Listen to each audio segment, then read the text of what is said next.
Jalan Anika, Arjuna awardee, shattering barriers with every swing, leap and dive. The racket speaks for her. The shuttle carries her dreams. 3 golden crescendos in Brazil, a chorus of achievements sung in silent pride. She hears what nobody else can. The New Indian Express honors Jalan Anika, Devi of Rallies. The roar of victory thunders through her, deafening the world. A rallying cry for those who listen with their hearts.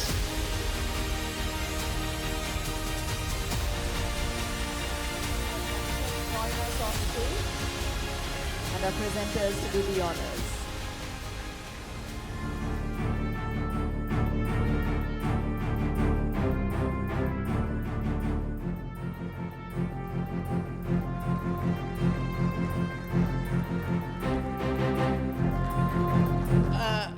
Yes, Jerlin's father would like to say a few words on her behalf.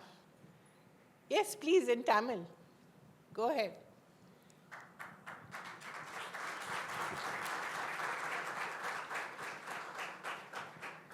பெரிய தமிழில் தான் தெரியும், தமிழில் பேசி பெரிய ஒரு legends மத்தியில் ஒரு சின்ன பொண்ணுக்கு தேவி அவார்ட்ஸ் கிடைக்கிதுன்னா அது ஜெர்லின் செஞ்ச மிகப்பெரிய ஒரு பாக்கியம்.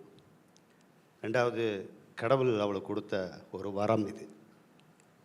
ஜெர்லின் 1.5 வயசில் தான் அவங்களுக்கு காது கேட்காது, வாய் பேச முடியாது. She is deaf and dump. கடவுள் எல்லாருக்கும் இந்த மாதிரி ஸ்பெஷல் சைல்டு கொடுக்குறதில்ல. லட்சத்தில் ஒரு பேர். அதாவது எந்த பேரண்ட்டால் அவங்கள நல்லா பார்த்துக்க முடியும் அப்படின்னு தெரிஞ்சு தான் அவங்களுக்கு இந்த மாதிரி சைல்டு.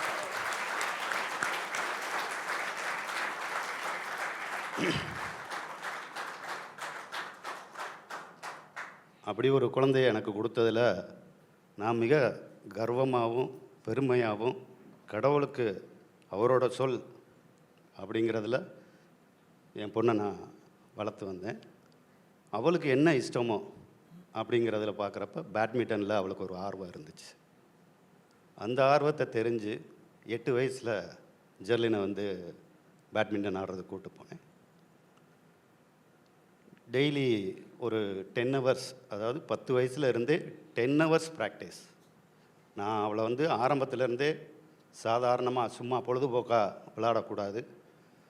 பெண்கள் எந்த விதத்திலும் தாழ்ந்தவங்க இல்லை, இப்படி இருக்கிற ஒரு பொண்ணாலையும் சாதிக்க முடியும் அப்படின்னு சொல்லி தான் நான் அவளை ஃபுல் அண்ட் ஃபுல் ஸ்போர்ட்ஸில் டெய்லி 8 மணி நேரம் ப்ராக்டிஸ். அதனோட கடவுள் கொடுத்த மிகப்பெரிய ஒரு வரம் என்னன்னா, 13 வயசில் அவங்க டெஃப் ஒலிம்பிக்கில் பார்ட்டிசிபேட் பண்ணாங்க. அந்த ஒலிம்பிக்கில் பார்ட்டிசிபேட் பண்ணுறப்ப யங்கஸ்ட் கேர்ள் இந்த ஒலிம்பிக் பிரேசிலில் நடந்துச்சு, டர்க்கியில் நடந்துச்சு. அப்போ யங்கஸ்ட் கேர்ள்னு சொல்லி ஒரு அவார்டு கொடுத்தாங்க ஒலிம்பிக்கில். பட் மேட்ச்சில் எதுவும் ஜெயிக்கலை. விடாமுயற்சியாலையும் அவளோட தன்னம்பிக்கை, நான் போய் அவளை ப்ரெஷர் பண்ணியோ இதெல்லாம் எதுவுமே பண்ணலை. அவளோட நம்பிக்கையில், அவளோட இன்ட்ரெஸ்டில் விளையாண்டு நம்பிக்கையோட 2019 வேர்ல்டு சாம்பியனில் இந்தியாவுக்காக விளையாண்டு கோல்டு மெடல் எடுத்து இந்தியாவுக்கும் நம்ம தமிழ்நாட்டுக்கும் மிகப்பெரிய பெருமையை சேர்த்துருக்காங்க.